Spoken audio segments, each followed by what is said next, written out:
Everest has captured our imaginations for hundreds of years. Locals have long called the mountain Sagram and treated it with the utmost respect. Tourists are now beginning to take over the area, however, and the problems involved are piling up. We hope to shed some light on these issues with a rundown of 5 strangest things found on Everest. Before we begin, make sure you hit that subscribe button to get notified every day for more amazing content. With that being said, let's begin.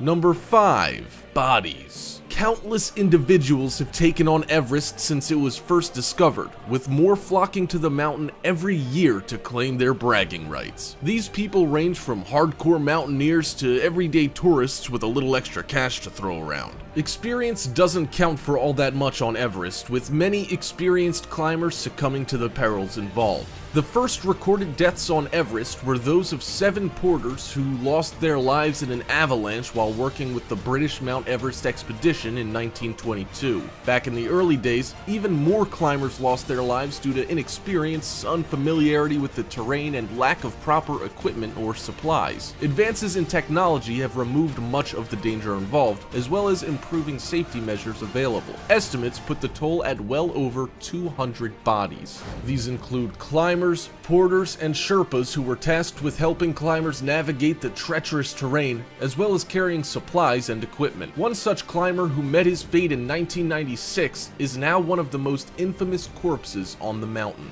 Also worth noting is that the climber in question, Toussaint Poiljour, now nicknamed Green Boots, perished during a sudden blizzard that left him completely exposed to the elements close to the summit. A further 7 people also died during the very same blizzard, making it one of the most tragic days in Everest's relatively brief climbing history. He was wearing neon green boots when he died, hence his popular new name.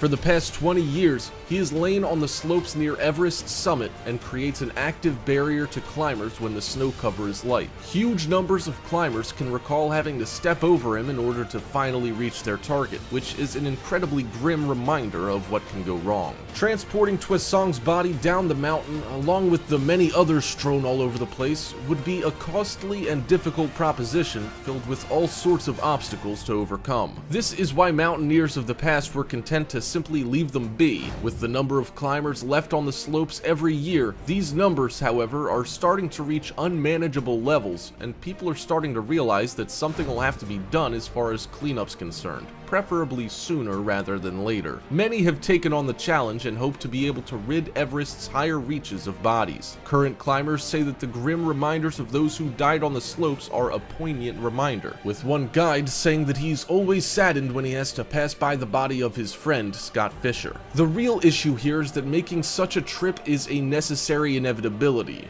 reopening those wounds each time. Most of these bodies are simply pushed into a crevasse or covered up if possible to lessen the continuing impact of their presence. Number 4.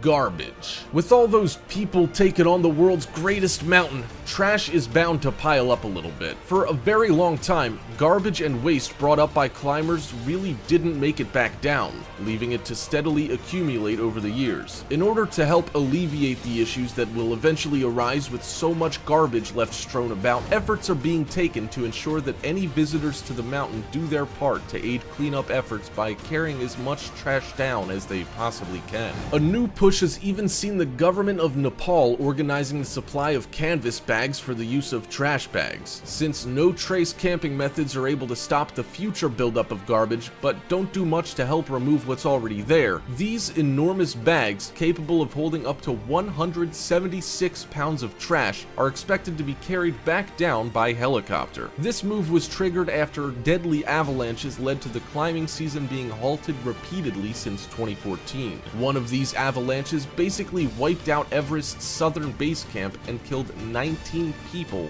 in the process. While the loss of human life is absolutely tragic, the further issue of how to dispose of their tents and supplies, as well as those left by rescuers, is still ongoing. The use of helicopters to bring these canvas garbage bags down from the mountainside was favored over the use of human labor, which would have put many more people at risk. The choppers themselves themselves have been a regular sight at Everest's base camp, as they're used to transport large amounts of essential equipment up the mountain. Until now, however, they've made almost all of their return trips empty-handed. This method of using aerial craft that are already regular visitors will have the added bonus of having less of a deleterious effect on the environment in the area. The overall goal is to reduce crowding, boost safety measures, and help maintain Everest's natural beauty. Additionally, it'll also potentially allow more of those bodies mentioned earlier to be cleaned up and disposed of properly. It's about time the 7,000 to 100,000 visitors that Everest sees each year started to take their mess seriously. It seems like these conservation and cleanup efforts have been met with positive reviews, and a majority of regular climbers are on board, which will make things much easier to maintain. This, in turn, will help produce a more meaningful change in the coming years. Number 3.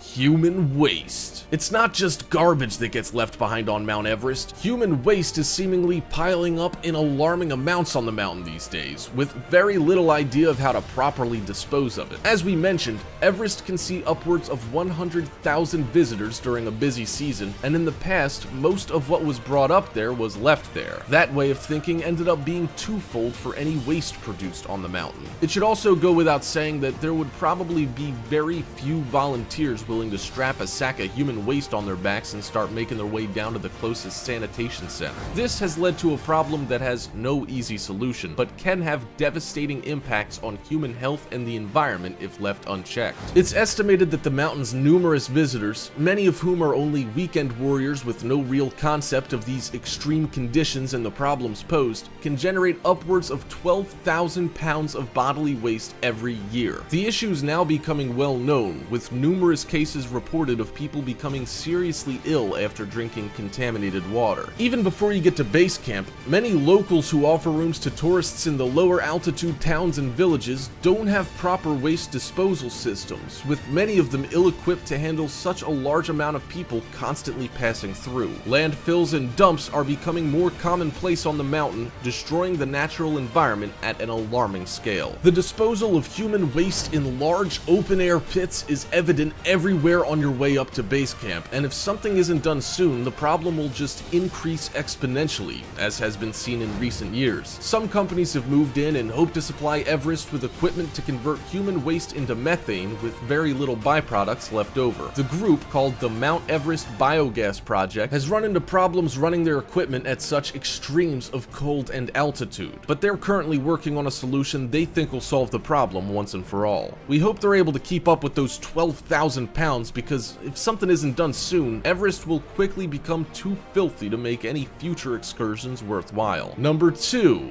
Wildlife. When one pictures Everest, wildlife doesn't usually feature. The extreme conditions aren't very conducive to life, with the weather being extremely unpredictable from one moment to the next. We're beginning to learn more and more, however, that these extremes can't ever prevent life from taking hold, no matter how detrimental they are. Even at 29,029 feet above sea level, however, wildlife can be found in surprisingly good health. The mountain is home to Himalayan jumping spiders in large numbers. These spiders can survive even the highest reaches of Everest year-round, and are, apart from a few species of bird, pretty much the only creatures to do so. Interestingly, a British expedition to the mountain in 1924 also brought back previously unknown grasshopper specimens that seem to only live on and around the world's tallest mountain. In addition to these critters, larger predators have been spotted on Everest's slopes, with the incredibly rare snow leopard being an exceptional example. They're known to be reclusive and solitary, feeding on ibex and sheep that can be found around the lower slopes. Another staple is the Himalayan tahr, which is a horned mammal similar to goats. Their hooves are specially adapted for steep, rocky cliffs, making them well suited to the area. Himalayan black bears can also be found in the forests around the base of the mountain, which is another habitat of the tahr during the colder, more unpredictable months. These animals are all perfectly adapted to Everest's rough environment, and are even better suited to deal with the climate, which can be unforgiving at the best of times. One animal that calls the mountain slopes home that we didn't expect to reside around Everest is the massively rare red panda, which is a type of bear cat similar to a binturong.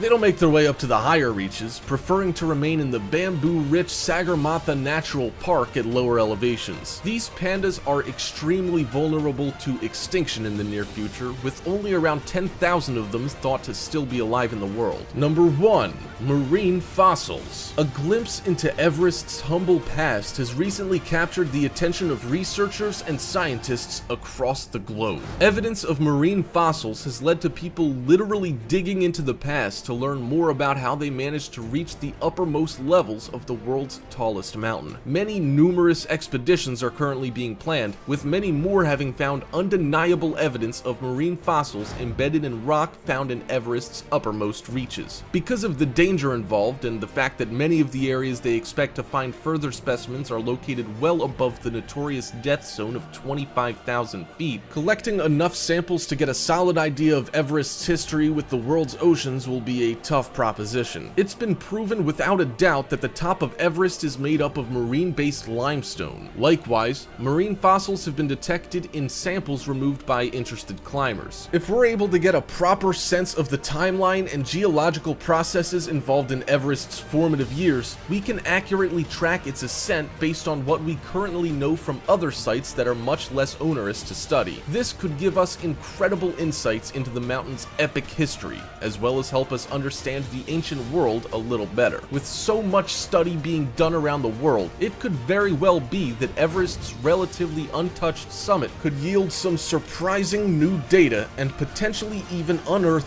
previously unknown species or geologic processes. Hope you enjoyed the video, folks. If you did, make sure you click that subscribe button before you head out if you're new. That's all you have to do. Come on, just click it. I know you want to. Oh, and if you enjoyed the video, drop a like. I heard it gives you superpowers in the future or something. Thank you so much for watching, and I'll see you on the next video.